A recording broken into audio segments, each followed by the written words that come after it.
Hello everyone, this is Ram Bishnoi and you are watching geography Guru. जैसा कि आप सभी को पता है, सीबीएसई की तरफ से एक न्यू एग्जाम पैटर्न को अनाउंस किया गया और same exam pattern state boards भी फॉलो करने वाले हैं। उस न्यू एग्जाम पैटर्न के अकॉर्डिंग आपके फर्स्ट टर्म के एग्जाम सब्जेक्टिव नहीं होंगे, उसमें ऑब्जेक्टिव क्वेश्चंस रहेंगे और ऑब्जेक्टिव में भी एमसीक्यूज रहेंगे, यानी कि मल्टीपल चॉइस क्वेश्चंस रहने वाले हैं। तो हमें उसी पॉइंट ऑफ व्यू से हमें एमसीक्यूज के ऊपर फोकस करना है ताकि हम अच्छे से प्रिपरेशन कर पाएं। सेकंड थिंग, उसी एग्जाम के आसपास आपका फर्स्ट लेवल का एग्जाम रहेगा एनटीएससी का, यानी एनटीएससी की प्रिपरेशन भी हमें साथ ही साथ करनी है। तो पहले हमारा सब्जेक्टिव के ऊपर फोकस रहता था बोर्ड के लिए और ऑब्जेक्टिव के ऊपर फोकस रहता था हमारी एनटीएससी के लिए, लेकिन इस बार आपके लिए ईजी रहेगा क्योंकि ऑब्जेक्टिव ही दोनों ही एग्जाम होने वाले हैं।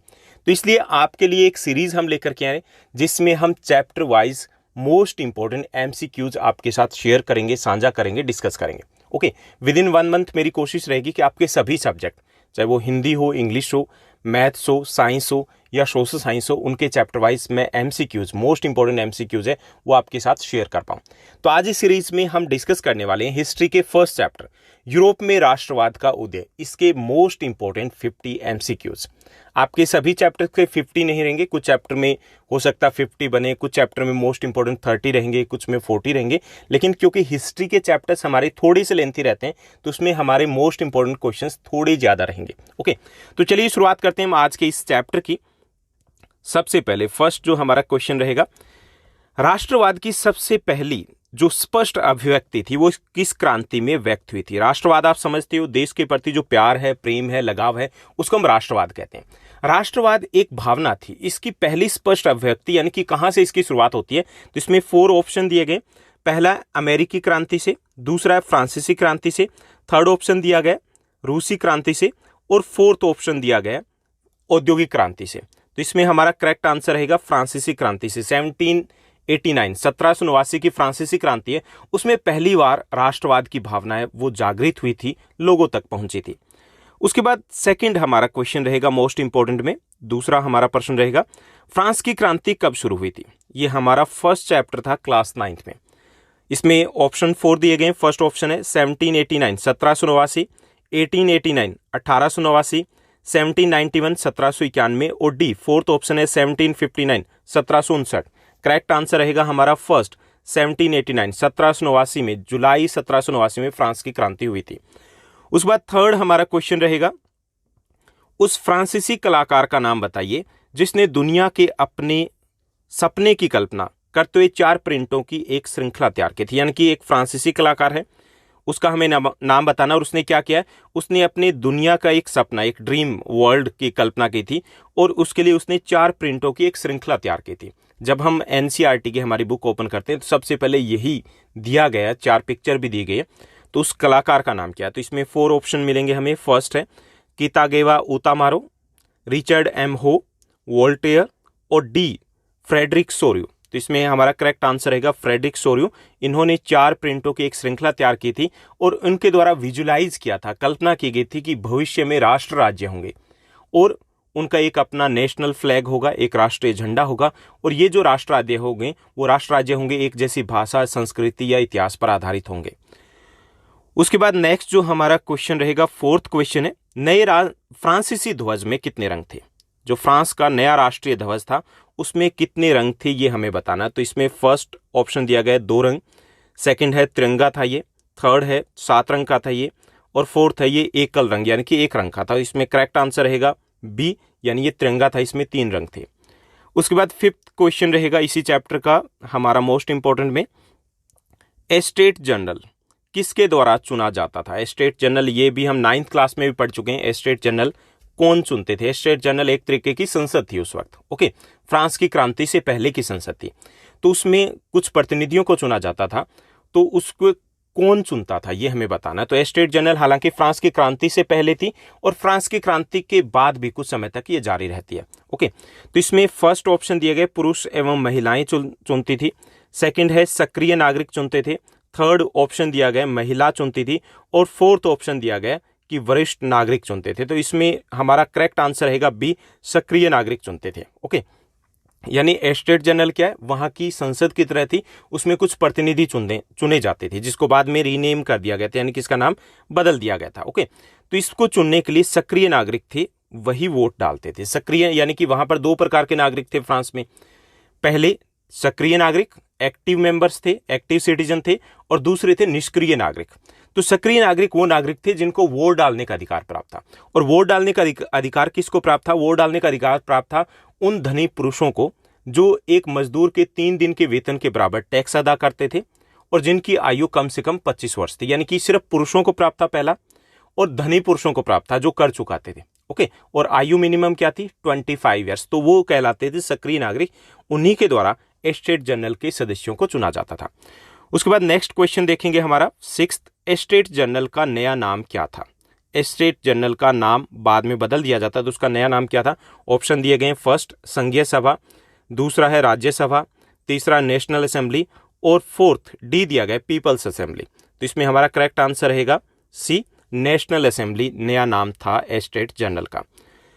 उसके बाद 7th क्वेश्चन दिया गया, जर्मनी के एकीकरण में अग्रणी भूमिका किसने निभाई थी? जर्मनी का एकीकरण जो 1871 में पूरा हो पाता है, 1871 में, तो उसमें अग्रणी मुख्य भूमिका किसकी थी? फर्स्ट ऑप्शन दिया गया जर्मन सम्राट जो पूर्व में पर्शिया के राजा थे, केसर विलियम प्रथम के द्वारा। जर्मन यानी कि जब जर्मनी का एकीकरण होता तो ये वहां के सम्राट बनते, केसर विलियम प्रथम। उसके बाद सेकंड ऑप्शन दिया गया ओटो वन बिस्मार्क जो पर्शिया के मुख्यमंत्री थे। ये पर्शिया कौन है? जर्मनी कई टुकड़ों में बंटा हुआ था, उन टुकड़ों में से सबसे पावरफुल, सबसे प्रभावशाली जो टुकड़ा था, राज्य था, वो पर्शिया था। ओके, तो auto von Bismarck second option है। तीसरा है जोहान गॉटफ्राइड हेडर जो जर्मन दार्शनिक थे, और D Austrian chancellor Duke Metternich जो उस वक्त के सबसे पावरफुल नेता थे, ओके, लीडर थे यूरोप के। तो इनमें से हमारा करेक्ट आंसर रहेगा बी, ओटो वन बिस्मार्क है। उन्होंने सबसे अग्रणी भूमिका निभाई थी, जो पर्शिया के मुख्यमंत्री थे। इन्होंने जर्मनी के एकीकरण के लिए लो एवं व्रक्त की नीति को अपनाया था। उसके बाद 8th हमारा क्वेश्चन रहेगा। नेक्स्ट हमारा क्वेश्चन है, फ्रांसीसी क्रांति के बाद किस प्रकार की प्रशासनिक व्यवस्था स्थापित की गई थी? कहाँ? फ्रांस में।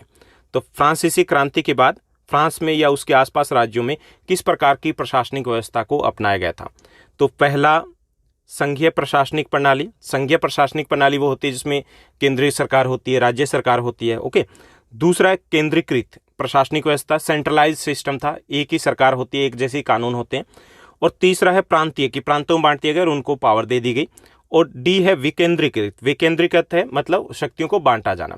तो इसमें हमारा करेक्ट आंसर रहेगा केंद्रीकृत प्रशासनिक व्यवस्था को अपनाया गया। एक देश एक कानून, यानी समानता के सिद्धांत को लागू करने का प्रयास किया गया।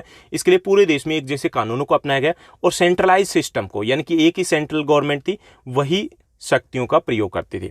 तो बी हमारा करेक्ट आंसर रहेगा। उसके बाद 9th हमारा क्वेश्चन दिया गया, क्षेत्रीय बोलियों को हतोत्साहित किया गया और देश रिक्तस्थान राष्ट्र फ्रांस की आम भाषा बन गई। ओके, क्षेत्रीय जो बोलियां थी उनको हतोत्साहित यानी कि डिमोटिवेट किया गया था, डिस्करेज किया गया था कि उनको बढ़ावा ना दिया जाए, बल्कि एक ही भाषा को बढ़ावा दिया गया था। ओके, वो वहां की आम भाषा बन गई थी। किसकी? फ्रांस की। कौन सी भाषा थी?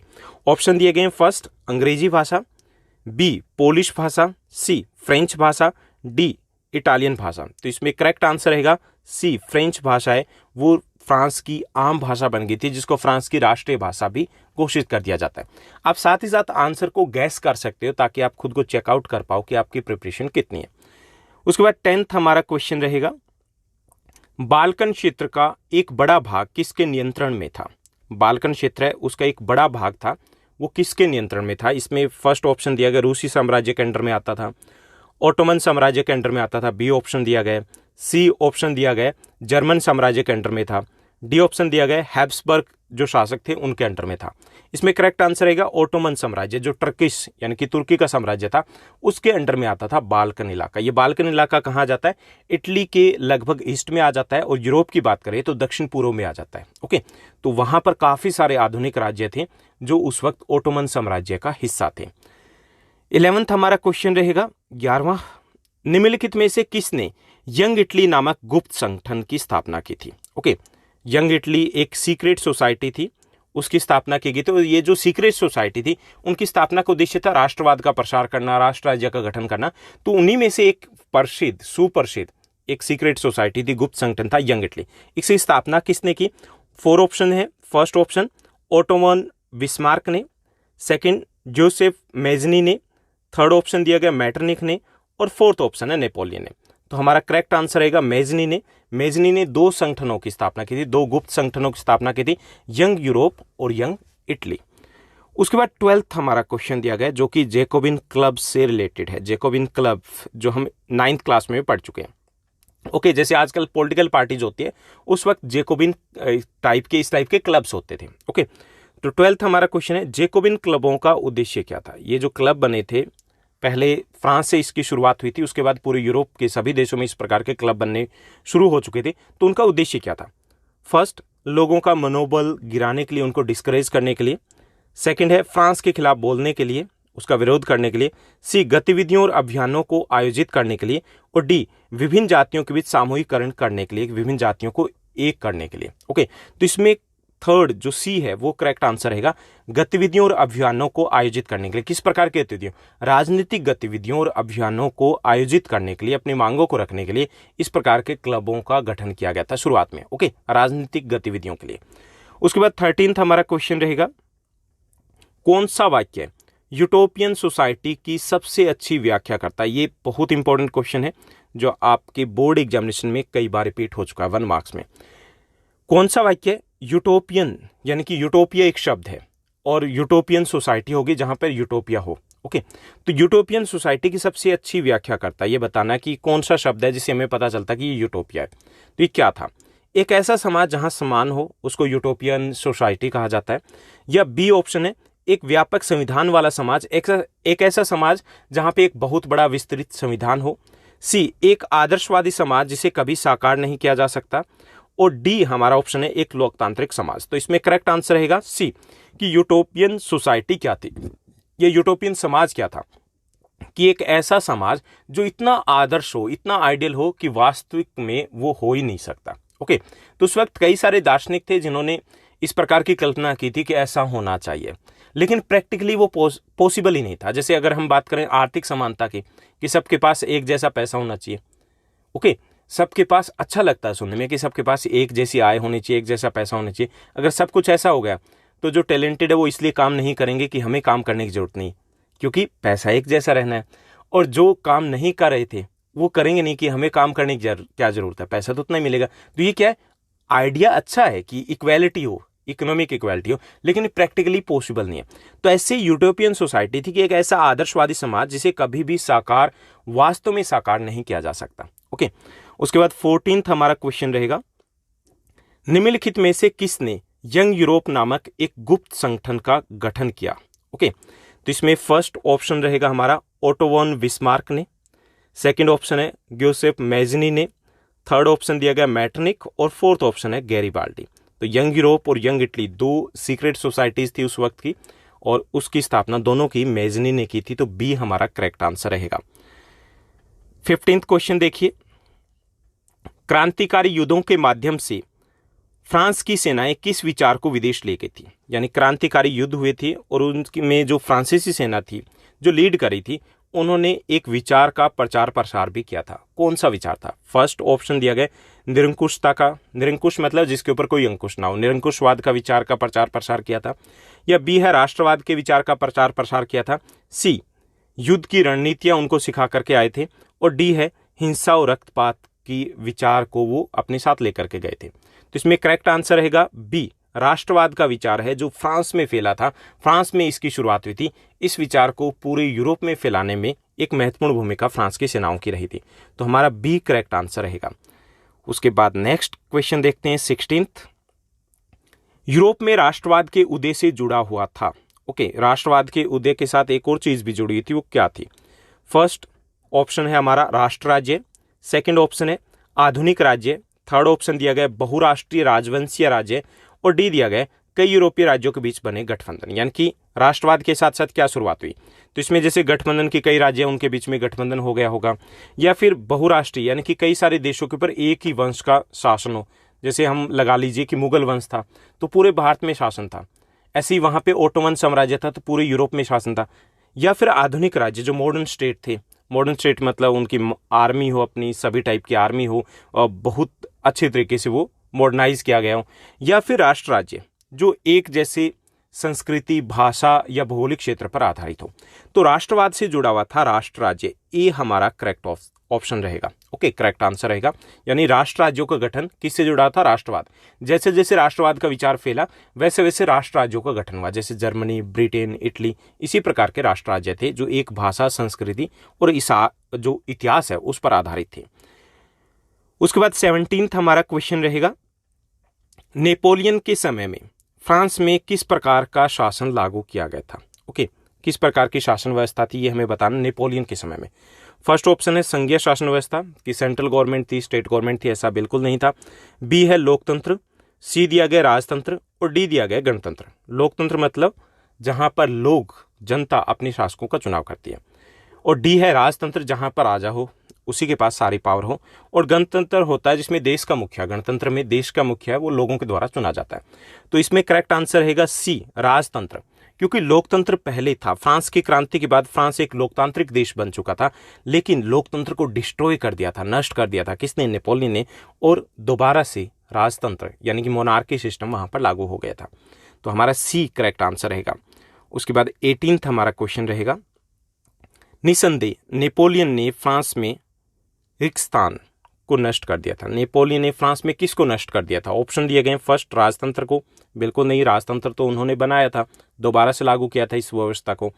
बी लोकतंत्र को, सी संघीय व्यवस्था को, और डी संप्रभुता को। तो इसमें करेक्ट आंसर रहेगा बी, लोकतंत्र को नष्ट कर दिया था। फ्रांस की क्रांति के बाद फ्रांस एक लोकतांत्रिक देश बन गया था जिसमें शासकों का चुनाव जनता करती थी, सक्रिय नागरिक करते थे, लेकिन उसको उन्होंने तहस नहस कर दिया, डिस्ट्रॉय कर दिया, और दोबारा से निरंकुश शासन की स्थापना की थी। उसके बाद 19th हमारा क्वेश्चन रहेगा, फ्रांस में व्यवस्था को, प्रशासनिक व्यवस्था को कुशल और तर्कसंगत बनाने के लिए नेपोलियन ने क्या किया था? यानी कि फ्रांस में जो व्यवस्था थी, एडमिनिस्ट्रेटिव सिस्टम जो था, उसको बेटर बनाने के लिए नेपोलियन ने क्या किया था ये हमें बताना है। ओके, फर्स्ट ऑप्शन दिया गया, प्रशासनिक क्षेत्र में उन्होंने क्रांतिकारी सिद्धांतों को लागू किया। ओके, बी ऑप्शन दिया गया, विभिन्न भूमि सुधारों को लाया गया। सी ऑप्शन दिया है सेना पर अधिक ध्यान दिया गया। डी ऑप्शन है वित्तीय सुधारों पर ध्यान दिया गया। ओके, तो इसमें करेक्ट आंसर रहेगा ए, प्रशासनिक क्षेत्र में उन्होंने क्रांतिकारी सिद्धांतों को शामिल किया, जिसको हम नेपोलियन कोड या सिविल कोड ऑफ 1804 भी कहते हैं। ओके, सिविल कोड या नेपोलियन कोड है वो लेकर के आए, उसमें ये चीजें भी शामिल थी। ओके, तो ये सारे इसी में आ जाते, तो इसलिए हमारा करेक्ट आंसर रहेगा ए, कि उन्होंने प्रशासनिक क्षेत्र में कई क्रांतिकारी सिद्धांतों की शुरुआत की थी, सब कुछ बदल के रख दिया था। उसके बाद 20th हमारा क्वेश्चन रहेगा, 1804 की नागरिक संहिता को किस नाम से भी जाना जाता है? एक और नाम से भी जाना जाता है नागरिक संहिता, जिसको हम सिविल कोड भी कह सकते हैं। 1804 की ये सिविल कोड कौन लेके आया था? नेपोलियन लेकर के आया था। ओके, और नेपोलियन ने वहां पर कई प्रकार के नए कानूनों को लागू किया था और एडमिनिस्ट्रेटिव को बहुत बेहतर कर दिया था। तो इस सिविल कोड को, ये नागरिक संहिता को किस और नाम से जाना जाता है ये हमें बताना है। ए दिया गया प्रशासनिक संहिता यानी कि एडमिनिस्ट्रेटिव कोड, बी दिया गया न्याय संहिता यानी कि जस्टिस कोड, सी दिया गया नेपोलियन कोड, और डी दिया गया राष्ट्रीय संहिता यानी कि नेशनल कोड। तो इसमें करेक्ट आंसर रहेगा नेपोलियन कोड। 1804 की नागरिक संहिता को नेपोलियन कोड या सिविल कोड के नाम से भी जाना जाता है। उसके बाद 21st हमारा क्वेश्चन रहेगा, 1804 की जो नागरिक संहिता थी उसमें क्या शामिल था हमें बताना है। ओके, 1804 की नागरिक संहिता में शामिल था फर्स्ट जन्म आधारित अधिकार, सेकंड ऑप्शन दिया गया जन्म पर आधारित सभी विशेषाधिकारों को समाप्त कर दिया गया, कानून के समक्ष समानता स्थापित की गई, संपत्ति का अधिकार सुरक्षित कर दिया गया। ओके, सी है संपत्ति का अधिकार नहीं दिया गया, डी है समानता का अधिकार नहीं दिया गया। तो इसमें करेक्ट आंसर हमारा बी रहेगा, जन्म पर आधारित जितने भी स्पेशल राइट्स थे उनको खत्म कर दिया गया, अबॉलिश कर दिया गया था। कानून के समक्ष समानता स्थापित की गई थी, यानी कि कानून के सामने सभी एक समान थे, और संपत्ति का अधिकार सुरक्षित कर दिया गया था, यानी कि जिस व्यक्ति के पास जो संपत्ति थी जब मर्जी जब चाहे सम्राट अब उसे छीन नहीं सकता था जैसा कि पहले होता था, यानी लोगों को संपत्ति का राइट टू प्रॉपर्टी दे दिया गया। तो बी हमारा करेक्ट आंसर रहेगा। उसके बाद 22nd जो क्वेश्चन दिया गया, नेपोलियन कोड किस वर्ष लागू किया गया था? तो नेपोलियन कोड को हम नेपोलियन कोड 1804 भी बोलते हैं। ओके, तो ये 1804 में लागू किया गया था, तो इसमें डी हमारा करेक्ट आंसर रहेगा। ओके, उसके बाद 23rd हमारा क्वेश्चन रहेगा, क्रांतिकारी सेना रेड शर्ट की स्थापना किसने की थी? लाल कुर्ती हिंदी में इसको कह सकते हैं, लाल कुर्ती या रेड शर्ट है, उसकी स्थापना किसने की थी? तो इसमें 4 ऑप्शन दिए गए, विल्सन, बी ऑप्शन दिया गया tsar Alexander second, C option दिया गया गैरीबाल्डी, डी ऑप्शन दिया गया मेटरनिख। तो इसको गैरीबाल्डी ने इसकी स्थापना की थी। रेड शर्ट आर्मी या फिर लाल कुर्ती आर्मी है, इसकी स्थापना की थी। गैरीबाल्डी इटली के सबसे प्रसिद्ध जो स्वतंत्रता सेनानी या क्रांतिकारी हैं उनमें से एक हैं। उसके बाद 24th हमारा क्वेश्चन रहेगा, उस राज्य का नाम बताइए जिसने इटली के एकीकरण की प्रक्रिया का नेतृत्व किया था। जैसे हमने जर्मनी में देखा, जर्मनी के एकीकरण की जो प्रक्रिया थी उसमें लीड किया था पर्शिया ने। ओके, पर्शिया आगे आया था, उसने कहा कि जर्मनी का एकीकरण होना चाहिए। ऐसे इटली 7 टुकड़ों में बंटा हुआ था।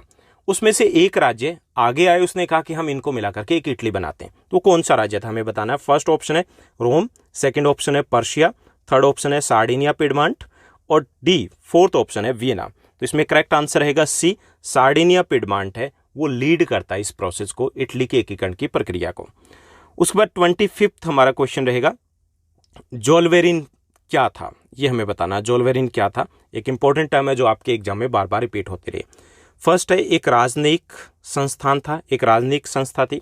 बी सेकंड ऑप्शन दिया गया कस्टम यूनियन यानी कि शुल्क संघ था।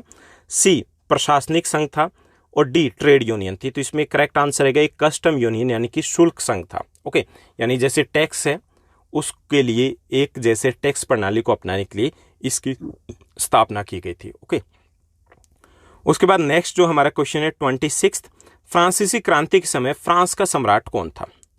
फ्रांसीसी क्रांति के समय फ्रांस का सम्राट कौन था। इसमें फर्स्ट ऑप्शन दिया गया मेरी एंटोनिएट, उसके बाद बी लुई 16, सी जार निकोलस और डी एडवर्ड सेकंड।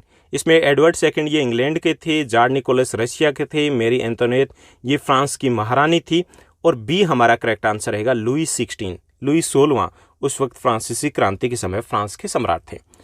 उसके बाद 27 हमारा क्वेश्चन रहेगा, आंखों पर पट्टी बांधकर तोलने वाले तराजू का जोड़ा किसका प्रतीक है। आपने बहुत बार देखा होगा, टीवी में देखा होगा कि आंखों पे पट्टी बंधी होती है और हाथ में तराजू पकड़े हुए हैं। ओके, उसको तोल रहे हैं कुछ, तो ये किसका प्रतीक है। फर्स्ट ऑप्शन है शांति का, सेकंड ऑप्शन है समानता का, थर्ड ऑप्शन है सी जस्टिस यानी न्याय का और डी फोर्थ ऑप्शन है लिबर्टी यानी कि आज़ादी का। तो इसमें करेक्ट आंसर रहेगा ये न्याय का प्रतीक है। आंखों पे पट्टी बांधने का मतलब है कि किसी के साथ कोई भेदभाव नहीं किया जा रहा है, सबको एक जैसा न्याय मिलेगा।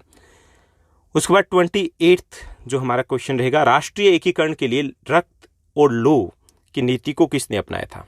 किसके एकीकरण के लिए। जर्मन एकीकरण के लिए इस नीति को अपनाया गया था, रक्त एवं लौह की। ओके, आयरन एंड ब्लड की पॉलिसी को अपनाया गया था, अडॉप्ट किया गया था। तो किसने किया था। फर्स्ट ऑप्शन है गैरीबाल्डी, जो कि नहीं हो सकते।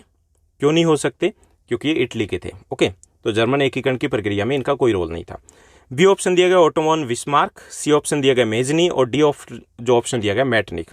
ओके, तो इसमें बी करेक्ट आंसर रहेगा ओटोमन विस्मार्क, जो जर्मनी के एकीकरण के वास्तुकार थे, शिल्पकार थे, जिन्होंने सबसे इंपॉर्टेंट रोल प्ले किया था। तो इन्होंने रक्त एवं लौह की नीति को अपनाया था। उसके बाद 29 हमारा क्वेश्चन रहेगा, जर्मनी का एकीकरण किस संधि के द्वारा पूर्ण हुआ था। ओके, 1871 में 1871 में जर्मनी का एकीकरण होता फाइनली।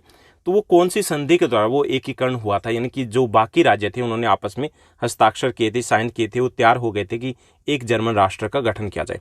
फर्स्ट ऑप्शन दिया गया डेनमार्क की संधि के द्वारा, दूसरा सेकंड ऑप्शन है गेस्टिन की संधि के द्वारा, थर्ड ऑप्शन दिया गया वीना की संधि के द्वारा और फोर्थ ऑप्शन दिया गया फ्रैंकफर्ट की संधि के द्वारा। तो इसमें करेक्ट आंसर रहेगा फ्रैंकफर्ट की संधि के द्वारा जर्मनी का एकीकरण पूरा हुआ था। कब, 1871 में, 1871 में। उसके बाद सी दिया गया सफरेज यानी कि मताधिकार क्या होता है। मताधिकार क्या होता है ये हमें बताना है। तो इसमें फर्स्ट ऑप्शन दिया गया संपत्ति का अधिकार, प्रॉपर्टी का जो राइट है वो मताधिकार कहलाता है। बी न्याय का अधिकार को मताधिकार कहते हैं। सी वोट का अधिकार है उसको मताधिकार कहते हैं और डी शिकायत करने का अधिकार है उसको मताधिकार कहते हैं। तो हमारा करेक्ट आंसर रहेगा वोट डालने का अधिकार। मत मतलब वोट, अपने वोट डालने का अधिकार को हम मताधिकार बोलते हैं। इंग्लिश में हम इसे सफरेज भी कह सकते हैं। उसके बाद 31 जो हमारा क्वेश्चन रहेगा, क्रांतिकारी फ्रांस में वोट देने और निर्वाचित होने का अधिकार जो अधिकार था विशेष रूप से को दिया गया था। किसको दिया गया था, यानी कि वोट डालने का अधिकार किसके पास था, कौन वोट डाल सकता था। तो इसमें फर्स्ट है संपत्ति के मालिक पुरुष यानी कि धनी पुरुष। बी ऑप्शन है सभी लोगों को एक समान यह अधिकार दिया गया था। सी ऑप्शन है पुरुषों और महिलाओं को यह अधिकार दिया गया था, बच्चों को छोड़ करके। डी ऑप्शन है केवल उच्च वर्ग को यह अधिकार दिया गया था। इसमें करेक्ट आंसर रहेगा ए संपत्ति के मालिक यानी कि वो पुरुष जिनकी आयु कम से कम 25 वर्ष थी और एक मजदूर के 3 दिन के वेतन के बराबर टैक्स कर अदा करते थे, उनको ही केवल वोट डालने का अधिकार दिया गया था और इनको बोला जाता था एक्टिव सिटीजन यानी कि सक्रिय नागरिक। उसके बाद 32 हमारा क्वेश्चन रहेगा। 1833 में 1833 में हैम्बर्ग से न्यूरेमबर्ग तक अपना माल बेचने के लिए यात्रा करने वाले एक व्यापारी को कितने जो गुजरना पड़ता था, कितनी शुल्क बाधाओं से गुजरना पड़ता था। ओके, यानी कि 1833 की बात की जा रही है और जर्मनी की बात की जा रही है। तो जर्मनी में हैम्बर्ग से एक व्यापारी चलता है और न्यूरेमबर्ग जाता है, तो उसे कितने शुल्क बाधाओं से होकर के गुजरना पड़ता था, ये हमें बताना है। तो इसमें फर्स्ट ऑप्शन दिया गया 11 शुल्क सीमा शुल्क बाधाएं थी, बी कोई कस्टम बाधाएं नहीं थी, सी जो दिया गया 6 कस्टम बाधाएं या सीमा शुल्क बाधाएं थी, डी ऑप्शन दिया गया 3 कस्टम बाधाएं थी। तो इसमें करेक्ट आंसर रहेगा 11 सीमा शुल्क बाधाएं थी। यानी व्यापार करना कितना मुश्किल था, हर एक जो सीमा शुल्क बाधा थी वहां पे 5% उन्हें कर देना होता था, यानी कि 11 पे कितना हो गया 55% तो टैक्स ही देना होता था। तो ये सब कुछ उस वक्त था जब जोल्वेरिन का गठन नहीं हुआ था। तो जोल्वेरिन ने व्यापार को आसान बना दिया था, लोगों के लिए सस्ते में वस्तुएं मिलनी शुरू हो गई थी। ये उससे पहले था। इसी समस्या को दूर करने के लिए जोल्वेरिन यानी कि एक सीमा शुल्क संगठन का गठन किया गया था। ओके, उसके बाद 33 हमारा क्वेश्चन रहेगा। पर्शिया की पहल पर सीमा शुल्क संघ जोल्वेरिन का गठन कब किया गया था, जिसमें अधिकांश जर्मन राज्यों को शामिल किया गया था। कितने 39 जर्मन राज्य थे वो इसमें शामिल हुए थे। तो हमें बताना है जोल्वेरिन का गठन कब किया गया था, किसकी पहल पे था, पर्शिया की पहल पर। ओके, तो इसमें फर्स्ट ऑप्शन दिया गया 1836 1836, 1834 1834, 1837 1837 और 1934 1934। करेक्ट आंसर रहेगा बी 1834 में जोल्वेरिन का गठन किया गया था पर्शिया की पहल के ऊपर। उसके बाद 34 हमारा क्वेश्चन रहेगा। सीमा शुल्क संघ या जोल्वेरिन ने क्या किया। ओके, इसका प्रमुख कार्य क्या था। फर्स्ट, जो कर थे वो समाप्त कर दिए गए थे, ऐसा तो बिल्कुल नहीं हुआ था। बी दिया गया टैरिफ बाधाओं को समाप्त कर दिया गया और मुद्राओं की संख्या को 30 से 2 तक ले आए थे, यानी कि 30 होती थी उसको घटा करके 2 कर दिया गया था। सी है टैरिफ शुल्क समाप्त कर दिया गया और मुद्राओं को घटाकर 5 कर दिया गया था। डी है केवल टैरिफ बाधाओं को समाप्त किया गया था, यानी कि शुल्क बाधाओं को समाप्त कर दिया गया था। तो इसमें बी करेक्ट आंसर रहेगा, यानी कि जो शुल्क बाधाएं थी, जैसे हमने देखा कि 11 जगह पर टैक्स देना पड़ता था, उसको खत्म कर दिया, एक जैसी कर प्रणाली को अपनाया गया। और जो मुद्राएं भी बहुत होती, छोटे छोटे राज्य बने थे, हर एक में अलग अलग करेंसी होती थी, उसको खत्म करके केवल 2 कर दिया गया था। तो ये सबसे महत्वपूर्ण कार्य था जोल्वेरिन का, जिसने व्यापार को आसान बना दिया था। उसके बाद 35 जो हमारा क्वेश्चन रहेगा, नेपोलियन की हार कब हुई थी और कौन सी युद्ध में हुई थी। तो नेपोलियन की हार कब हुई थी ये हमें बताना है।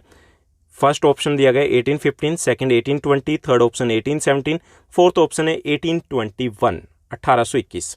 तो इसमें हमारा करेक्ट आंसर है 1815, यानी कि 1815 में वाटरलू के युद्ध में नेपोलियन की हार होती है। उसके बाद नेक्स्ट जो हमारा क्वेश्चन दिया गया 36, रूढ़िवाद क्या था। रूढ़िवाद क्या था या रूढ़िवादी कौन थे। ओके, पहली चीज तो रूढ़िवादी बता देते। रूढ़िवादी वो लोग थे जो लकीर के फकीर थे, जो बदलाव नहीं चाहते थे। वो चाहते थे कि पुराना जो भी ढर्रा, जो भी सिस्टम चल रहा है, जो भी परंपरा चल रही है, वो वैसे ही चलता रहना चाहिए। ओके, और उसी रूढ़िवादी है वो लोग थे जो रूढ़िवाद को मानते थे। अब हमें बताना ये रूढ़िवाद क्या था। ओके, फर्स्ट है समाज पर सख्त नियम चाहते थे, ये चाहते थे कि समाज पर सख्त नियम होने चाहिए। सेकंड, ये समर्थक थे कि सामाजिक मानदंड है वो रूढ़िवादी होने चाहिए। ओके, पुरानी परंपराएं हैं वही रहे। सी, ये राजतंत्र, चर्च, सामाजिक रीति रिवाज, संपत्ति और परिवार को संरक्षित करने के पक्षधर थे, यानी कि वो चाहते थे कि राजतंत्र बना रहना चाहिए, लोकतंत्र वगैरह ना आए। ये चाहते थे चर्च है उसके भी पक्षधर थे कि उसका भी उसी तरीके से डंका बजता रहे जैसे पहले बजता था। सामाजिक रीति रिवाज है वो वही रहने चाहिए जो पहले थे। संपत्ति का अधिकार भी रहना चाहिए, परिवार की आपसी परंपराएं वो भी वैसी ही रहनी चाहिए। डी है विभिन्न वर्गों के लिए अलग अलग मानदंड होने चाहिए। करेक्ट आंसर रहेगा सी, क्योंकि इसमें सब कुछ आ गया कि वो राजतंत्र के समर्थक थे, चर्च के समर्थक थे, पुराने रीति रिवाजों के समर्थक थे, बिल्कुल भी नहीं बदलना चाहते थे। तो सी है, इनके समर्थकों को रूढ़िवादी कहा जाता था। उसके बाद 37वां हमारा प्रश्न रहेगा, वीना की संधि कब हुई थी और इसमें भाग लेने वाले कौन कौन से देश थे। ओके, वीना की संधि। वीना की संधि क्या थी ये मैं बता देता हूँ। वीना संधि या वीना कांग्रेस 1815 में नेपोलियन के वाटरलू के युद्ध में हार होती है। उस हार के बाद फ्रांस के अंडर में लगभग पूरा यूरोप आता था। पूरे यूरोप की बंदरबांट करने के लिए और फ्रांस को कमजोर करने के लिए वीना संधि होती है। ओके, तो वीना संधि कब होती है, इसके ऑप्शन दिए गए 1816 में होती है, ब्रिटेन, रूस और पर्शिया इसमें शामिल होते हैं। सेकंड ऑप्शन है 1815 में होती है, 1815 में होती है, ब्रिटेन, रूस, पर्शिया और ऑस्ट्रिया शामिल थे। सी 1820 में होती है, ब्रिटेन और रूस इसमें शामिल थे। डी ऑप्शन दिया गया 1817 में होती है, रूस, पर्शिया और ऑस्ट्रिया शामिल थे। तो इसमें करेक्ट आंसर रहेगा 1815 में, 1815 में होती है और इसमें ब्रिटेन, रूस, पर्शिया और ऑस्ट्रिया शामिल थे, क्योंकि इन्हीं चारों देशों ने मिलकर के नेपोलियन को हराया था, क्योंकि किसी एक के बस की बात नहीं थी नेपोलियन को हराना। ओके, तो कब होती है वीना कांग्रेस या वीना संधि? 1815 में। ब्रिटेन, रूस, पर्शिया और ऑस्ट्रिया इसमें शामिल होते हैं। उसके बाद नेक्स्ट क्वेश्चन रहेगा हमारा 38वां। मेजनी कौन था और उन्होंने क्या किया था, यह हमें बताना है। फर्स्ट, फ्रांसीसी क्रांतिकारी था जिसने क्लब गठित किए थे। सेकंड ऑप्शन दिया गया ब्रिटिश राजनेता थे जिसने प्रसिद्ध भाषण दिया था। सी रूसी राजनेता थे जिसने एक किताब लिखी थी। और डी दिया गया इटालियन क्रांतिकारी थे जिसने 2 गुप्त संगठनों की स्थापना की थी, मार्शले में यंग इटली और बर्न में यंग यूरोप और राजतंत्र का विरोध किया था। तो इसमें हमारा करेक्ट आंसर रहेगा डी, एक इटालियन क्रांतिकारी थे मेजनी और उसने 2 सीक्रेट सोसाइटीज यंग यूरोप और यंग इटली का गठन किया था। ओके, तो हमारा डी करेक्ट आंसर रहेगा। उसके बाद नेक्स्ट हमारा 39वां प्रश्न रहेगा, बहुत इंपॉर्टेंट, ये काफी बार आपके बोर्ड एग्जाम प्लस आपकी एनटीएससी में भी रिपीट हो चुका है। किसने कहा था जब फ्रांस छींकता है तो बाकी यूरोप को, पूरे यूरोप को जुकाम हो जाता है? ओके, यानी कि फ्रांस को समस्या होती है और वो समस्या फैल जाती है पूरे यूरोप में। ऐसा किसने कहा था? फर्स्ट ऑप्शन है ए नेपोलियन, बी ऑप्शन दिया गया मेजनी, सी ऑप्शन है मैटरनिक और डी ऑप्शन है लुई फिलिप। तो इसमें मेजनी की हम बात पहले कर चुके। जो मेजनी थे इटालियन क्रांतिकारी थे, नेपोलियन थे ये फ्रांस के शासक थे। ओके, इसमें लुई फिलिप थे ये ब्रिटेन के थे यानी कि इंग्लैंड के थे। मैटरनिक जो ऑस्ट्रिया के चांसलर थे। ओके, मैटरनिक को आप ऐसे भी लिख सकते हो, मैटर और उसके बाद निक। ओके, मैटरनिक जो ऑस्ट्रिया के चांसलर थे। तो ये ऑस्ट्रेलिया के चांसलर उस वक्त के यानी कि नेपोलियन के बाद के एरा की बात करें, युग की बात करें, तो पूरे यूरोप के सबसे शक्तिशाली नेता थे। तो उन्होंने कहा था कि जब फ्रांस छींकता है तो बाकी यूरोप को जुकाम हो जाता है, क्योंकि उन्हें लगता था कि फ्रांस में कुछ भी घटित होता है तो वो पूरे यूरोप को प्रभावित करता है। जैसे सबसे पहले फ्रांसीसी क्रांति हुई थी, पूरे यूरोप में राष्ट्रवाद फैल गया। उसके बाद नेपोलियन आया, पूरे यूरोप में एक तरीके से हड़कंप मच गया था। तो ये मैटरनिक ने कहा था। ओके, उसके बाद नेक्स्ट जो हमारा क्वेश्चन रहेगा, निम्नलिखित में से किस संधि के तहत ग्रीस को एक स्वतंत्र राष्ट्र के रूप में मान्यता दी गई थी? 40वां हमारा प्रश्न है कि ग्रीस को एक स्वतंत्र राष्ट्र के रूप में मान्यता दी गई थी, कौन सी संधि के तहत? ये एक इंपॉर्टेंट आपका 3 मार्क्स का क्वेश्चन बन रहा था, जो हमने डिटेल में भी डिस्कस किया। डिटेल में आपके ये सभी चैप्टर हो चुके हैं। ओके, तो इसमें फर्स्ट ऑप्शन दिया गया कि वीना की संधि के द्वारा ग्रीस को एक स्वतंत्र राष्ट्र के रूप में मान्यता दी गई थी। बी है वर्साई की संधि के द्वारा, सी है सेंट जर्मेन की संधि के द्वारा और डी है 1832 की कॉन्स्टेंटिनोपल यानी कुस्तुनतुनिया की संधि के द्वारा। तो इसमें करेक्ट आंसर रहेगा डी, 1832 की कॉन्स्टेंटिनोपल या कुस्तुनतुनिया की संधि के द्वारा। ये कुस्तुनतुनिया क्या है? इस्तांबुल नाम सुना आपने? इस्तांबुल है उसी का पुराना नाम कुस्तुनतुनिया, जिसको इंग्लिश में बोलते हैं कॉन्स्टेंटिनोपल। ओके, इस संधि के द्वारा ग्रीस को यानी कि यूनान को एक स्वतंत्र राष्ट्र के रूप में मान्यता दी गई थी। एक इंपॉर्टेंट क्वेश्चन है ये भी। उसके बाद 41वां हमारा प्रश्न रहेगा, क्वेश्चन रहेगा, एकीकरण से पहले इटली कितने भागों में विभाजित था? फर्स्ट ऑप्शन है 2, सेकंड ऑप्शन है 19, 19, थर्ड ऑप्शन है 7, 7 और फोर्थ ऑप्शन है डी 9 यानी कि 9। इसमें करेक्ट आंसर रहेगा 7। एकीकरण से पहले, यूनिफिकेशन से पहले इटली 7 भागों में विभाजित थे। उसके बाद नेक्स्ट जो हमारा क्वेश्चन रहेगा 42वां है, इटली के एकीकरण का प्रमुख वास्तुकार शिल्पकार कौन था? यानी कि जिसने सबसे इंपॉर्टेंट रोल प्ले किया था इटली के एकीकरण में।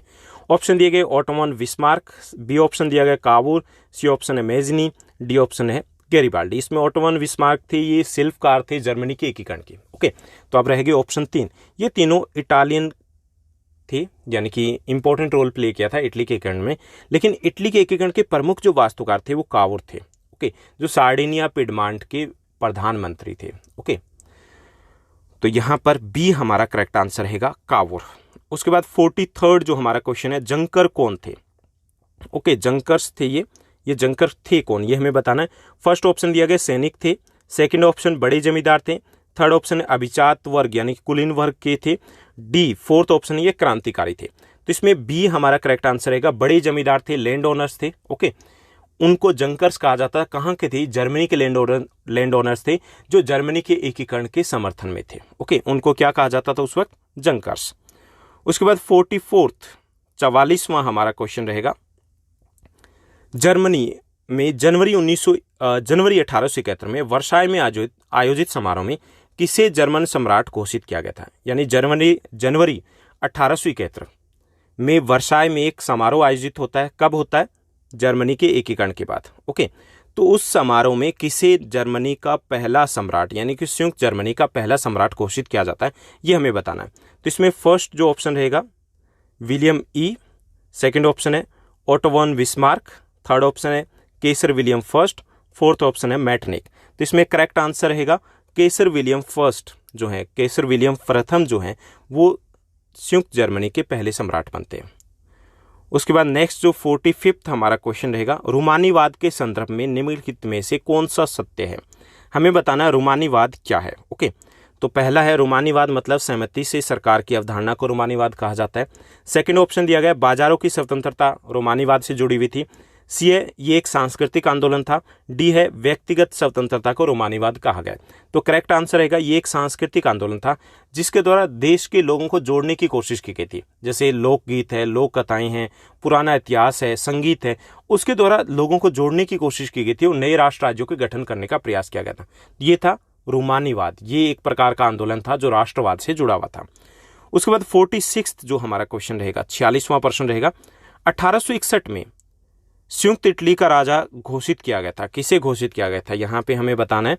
तो फर्स्ट ऑप्शन है विक्टर एमनुअल सेकंड को, केसर विलियम फर्स्ट को, सी ऑप्शन दिया गया नेपोलियन को, डी ऑप्शन दिया गया मेजनी को। यानी कि 1861 में इटली का एकीकरण हो जाता है।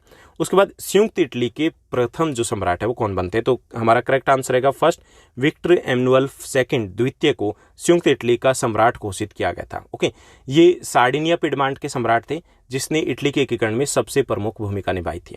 और केसर विलियम फर्स्ट कौन थे? ये संयुक्त जर्मनी के सम्राट बनते हैं। ये पर्शिया के राजा थे जिन्होंने जर्मनी के एकीकरण में प्रथम भूमिका निभाई थी। तो यहाँ पे हमारा करेक्ट आंसर रहेगा ए।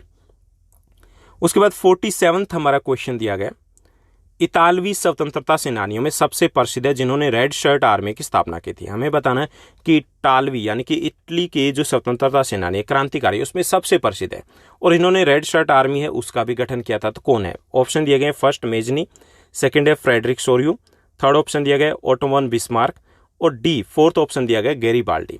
तो इसमें हमारा करेक्ट आंसर रहेगा गैरीबाल्डी सबसे प्रसिद्ध है इटली के क्रांतिकारियों में और इन्होंने रेड शर्ट लाल कुर्ती आर्मी नामक सेना का भी गठन किया था।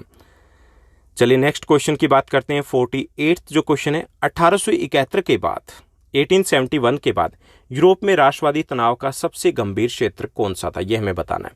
यानी कि जहां पर राष्ट्रवादी तनाव है वो बहुत ज्यादा फैल जाता है और कई सारी लड़ाइयां, छोटी छोटी लड़ाइयां भी होती है जो बाद में आगे चल करके एक बड़ी लड़ाई में तब्दील हो जाते हैं। ओके, इसमें फर्स्ट ऑप्शन दिया गया कि ये दक्षिण यूरोपीय इलाका था। सेकंड ऑप्शन दिया गया मध्य यूरोप का इलाका था जहां पे राष्ट्रवादी तनाव सबसे गंभीर हो गया था।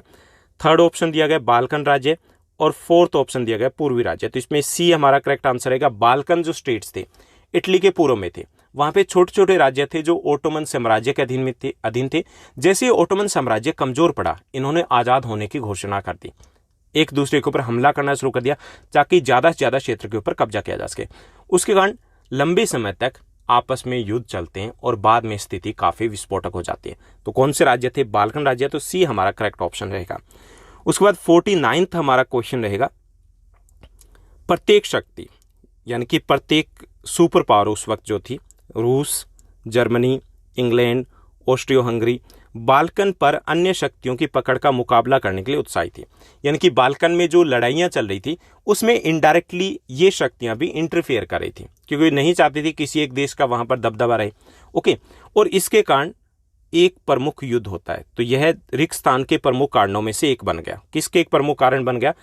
पहला ऑप्शन दिया गया प्रथम विश्व युद्ध, सेकंड ऑप्शन है द्वितीय विश्व युद्ध, थर्ड ऑप्शन है ओटोमन साम्राज्य का पतन और डी ऑप्शन दिया गया बाल्कन राज्यों का एकीकरण। तो इसमें एक करेक्ट आंसर रहेगा कि ये जो इंटरफेयर था इन कंट्रीज का, इसके कारण स्थिति इतनी विस्फोटक बन गई कि आगे चल के प्रथम विश्व युद्ध होता है, फर्स्ट वर्ल्ड वॉर, इसी के कारण होता है। उसके बाद 50th क्वेश्चन रहेगा जो इस अपनी सीरीज आज के इस वीडियो इस एपिसोड का लास्ट क्वेश्चन रहेगा।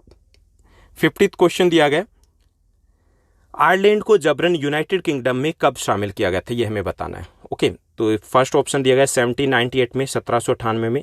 बी ऑप्शन दिया गया 1821 में। सी ऑप्शन दिया गया 1801 में। डी ऑप्शन दिया गया 1799 1799 में। तो सी हमारा करेक्ट आंसर रहेगा 1801 में, 1801 में आयरलैंड को जबरदस्ती यूनाइटेड किंगडम में शामिल किया गया था और 1801 में ही ब्रिटेन का एकीकरण कंप्लीट होता। तो हमने 3 एकीकरण किए, 1861 में इटली का एकीकरण, 1871 में ब्रिटेन, 1871 में जर्मनी का एकीकरण और 1801 में ब्रिटेन का एकीकरण पूरा होता है। तो ये थे आज के इस चैप्टर के यूरोप में राष्ट्रवाद, जो हमारा हिस्ट्री का फर्स्ट चैप्टर है, उसके मोस्ट इंपॉर्टेंट एमसीक्यूज। कुछ ही डेज में हम complete social science, English, Hindi, maths और साइंस को इसी सीरीज के थ्रू कंप्लीट करेंगे।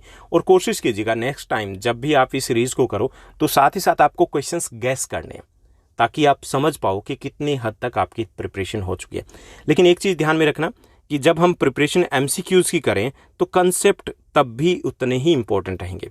तो इसका मतलब ये नहीं कि सिर्फ हम एमसीक्यूज के ऊपर जंप करेंगे, हमें पहले कंसेप्ट क्लियर करने हैं। तो हमने सभी चैप्टर ऑलरेडी डिस्कस किए हैं, उसमें इजी नोट्स भी दिए गए ताकि आप अच्छे से तैयारी कर पाओ। एनटीएससी प्लस बोर्ड की पॉइंट ऑफ व्यू से वो नोट्स प्रिपेयर किए गए। ओके, तो यूरोप में राष्ट्रवाद का उदय, ये जो चैप्टर है काफ़ी लेंथी है, तो हमने 2 पार्ट में तैयार किया। तो इसका लिंक आपको डिस्क्रिप्शन बॉक्स में मिल जाएगा, या फिर आपको आई बटन, आई टैब जो ऊपर की तरफ दिया गया वहाँ पे क्लिक कीजिए, इसके लिंक के ऊपर एक्सेस कीजिए और वीडियोस को जरूर देखिएगा। ओके, अगर आज का एपिसोड अच्छा लगा तो फीडबैक जरूर दीजिएगा, इस वीडियो को लाइक और शेयर जरूर कीजिएगा। आज के लिए बस इतना ही। Thank you, bye bye, have a nice day. मिलते हैं नेक्स्ट वीडियो में।